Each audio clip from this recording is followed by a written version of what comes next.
Straight out of Compton, original streets. Grew up with the lion, see what the criminals see. Now he a giant and a pivotal key. Got it down to a science, this the visual streets. He came up with Bullet, he came up with Turtle. Lived life to the fullest, he put it all in the journal. We dodging them bullets, we jumping them hurdles. It's the Hood Postman, we in the streets universal. Hood Postman, Professor Melly Mel. This is not a glorification or a glamorization. This is an education.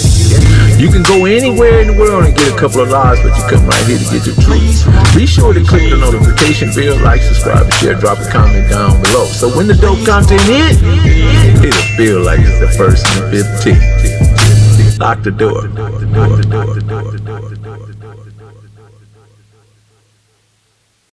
Professor Melly Mel, the Hood Postman. Who I'm here with today? Rolo. Rolo, man, it's good to see you, man. How you been, man? I've been doing all right, blessed. Man, how you feel about the videos we've been doing? Oh, I love it. I love it. That's good. Okay, that's it. You seem to be confident, intelligent, and assertive, so I appreciate that about you. And definitely, you're very informational and knowledgeable. So the audience that's watching, that's receiving this information or this history, I'm sure they're appreciating it. So let's get into it, man. All right. Why when the lanes is mentioned, you're not brought up? Because I'm not in the paperwork. And once again, it's always jealousy. Because they don't want my name brought up because my name carry at least around about 33 or 35 years of history. And their name is not brought up in it. So the G's feel offended about that. But it's not my fault. But if you take my name out of it, you might as well take my history out of it. And when you take my history out of it, what would the names be? That is an interesting perspective. So when you say 35 years of history, that's a lot of history, bro. Man, look, I never had a big homie do nothing for me. I supplied all the homies with everything. When these niggas got rich, all they gave me was bullets, lies, and betrayal. One thing you gotta remember, when a little nigga tell you something when he's growing up, I wanna be just like you and harder, and I'm gonna take your spot. Believe me, when they say they gonna take your spot, that means, nigga, they hate you. When was the first time you felt your own homies were turning against you, so to speak? Or did you feel that way at any time? Well, you gotta go back, like, it's when I got curious, it really was back like in the 80s. Because what happened was, like I said, when I came back from college and I got the spot, it was a time when my little homies betrayed me. At that time, I didn't know. It was during Christmas. It was a store, it was called Bonds on Avalon and El Segundo. I remember that. Okay. My girl had just came in. Well, let me go back. The girl who I was with, her name was Sharon, but I can't give you her last name, but it was Droopy's from 11 Deuce girlfriend. I took her away from Droopy. And wait a minute, you just took her, or she just came with you? Well, my Mac was better and I went over there. Okay, got it. You know what I'm saying? It was like, you know, I had to go over there. We have shootouts in the alleys and shit, fights, whatever. You know what I'm saying? But it's like, hey, I won. So the homies didn't like it. Okay. So you at Bonds. I'm at Bonds Market. But see, it was like when she came home from work, before that, she was telling me the homies was peeking in the window late night, you know what I'm saying? Like, you know, stopping. It was scaring her. But, you know, I was telling little niggas, get off, you don't hang out in the front no more. Y'all doing some weird shit. So we went to Bonds. It was doing almost towards Christmas. It was me, her cousin Lisa, my cousin Slim from 114 Block, Bonnie Hunters. We was in the store. So when we walked in the store, we noticed the store was kind of empty. It was like around about 8 o'clock at night. It was funny. So we walking down the aisle, me and my cousin, we loaded. So we turned around. When I was walking, I was trying to walk, she stopped. So when I turned around, it's like two guys behind her in a trench coat with a 12 gauge. And then another dude came around in the aisle with another 12 gauge. So I'm telling her to breathe, get the gun off my girl, man, she's pregnant. But the dudes ain't saying that, they just standing there smiling. So I said, look, man, take me in the back and you can do whatever you want. My cousin said, you're going to have to take me back there too. And dude, they're not saying nothing. So I said, fuck, I take her hand. And as we walking towards the front, the other niggas got the other people in the store in a crowd in a corner.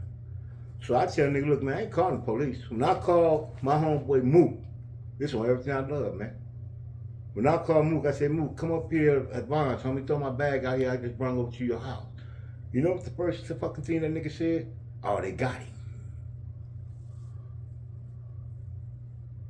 That was the first thing he said. That was the fucking first thing he said. This is a nigga that I took care of.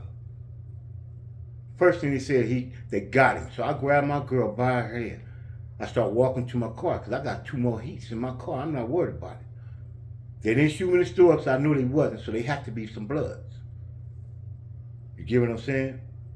So how did you not know? I mean, I'm thinking that you knew who Mook was and what he was to you, but how did that? Mook was like my little. See, all right, Mook, rest in peace now. They already smoked Mook. Mook was Mookie Bang. It was a place that we used to always go on 108. I brought these niggas up, SAM, and you know, we used to stay in this garage, and you know, that was a hangout and everything. So it was like, they was my little homies, you know. So I took it over there before I go to my real spot. So at the time, me and my girl, we went to the store, but not knowing, see, it's a lot. See, my story is, it's crazy once you start figuring out what niggas was doing, because I'm not knowing that they already jealous of me about the spot I got. Remember I told you, I'm the first one that got a spot. You get what I'm saying? I'm not knowing at the same time the niggas who I got the spot with. See, it goes so deep, man. Who I got the spot with, they thought I was asleep on the floor one day, but I could hear them, man, look, yeah, we're going to get rid of this nigga. And we're going to keep the spot. So I woke up, and I kicked all 3 of them out, and I took the spot. Now, get back to the store, I guess they was butthurt behind that. But still, I'm not knowing that they taking orders from the other homie that want to have the spot that's in the hood. You get what I'm saying? And then the nigga, they taking orders from Peabody at the same time. Get rid of this nigga. I don't follow orders. You know what I'm saying? I follow my mama and my daddy. You know what I'm saying? What I'm going to be unloyal to my mama and daddy and come be loyal to somebody, a stranger on the street that don't give a fuck about me? No. But when we was in the store, as we was leaving out, I go to my store, I get to my Monte Carlo at that time, I raise up my back sleeve, grab my Uzi, do my Trey 57 to my cousin, and but the cold thing about it, man, when they rolled by me, the broad stuck her head out the window and said, let me shoot him. Right? She had a red rag on her head. And that voice, today, is somebody I know very well. And that happened back in the 80s. You get what I'm saying? So at this time, by my girl holding her breath, it made my baby be born just a rim of a heart.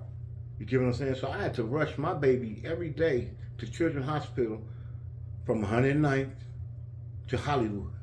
Every day. Watch my baby turn black to blue. You get what I'm saying? Then she died in front of me on the operating table with her chest open. So can't nobody tell me shit. This is what the homies did to me. Over a fucking spot. I don't sound like no homies. So I lost something. You get it? That's not even the finishing part. So when that didn't work, I'm so fucked up about my baby, taking my baby and all this so shit, right? So I'm sitting out there in front of the spot one day on the 9, it's on the Boltons. Here it is, one of the homies and one of the homeboy mamas come up to me, right? So my mama always told me to be respectful to the elders. So she come up and tell me, I need you to go get my son. I said, go get your son. I don't hang out with your son. What do you mean go get your son? Well, he got him locked up in the spot. Would tell he to let go of your son. He's standing next to you. You get what I'm saying? So she said, she showed me some kind of note saying, see, he wrote, but it like scribble on it. I said, I'm tripping. I said, where's your son at?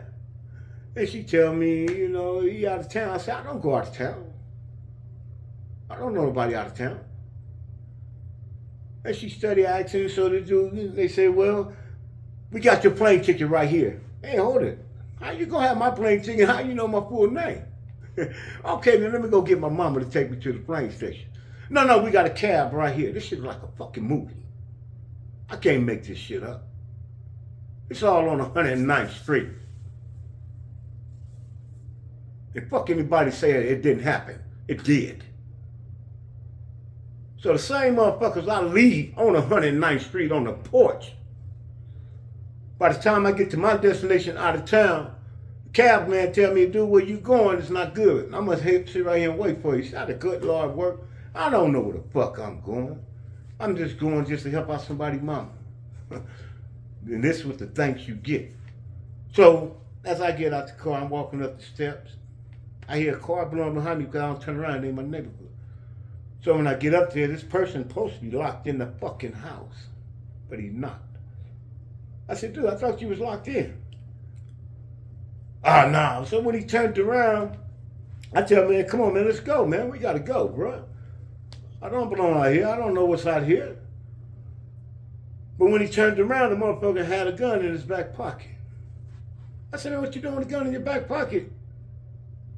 He said, oh, man, let me roll the joint up right quick. So I followed the motherfucker around the table and shit to sit down. So when he sit down and shit, guess what? Lord behold, scared the shit out of me. The same motherfucker I left on 109th, supposed to be my little homie, walking in the motherfucking door. Lock the door. Proof of grind all the time, baby. Yeah. Cali Binders, baby. Proof of grind all the time. Music money. Got a dollar sign. Hub City.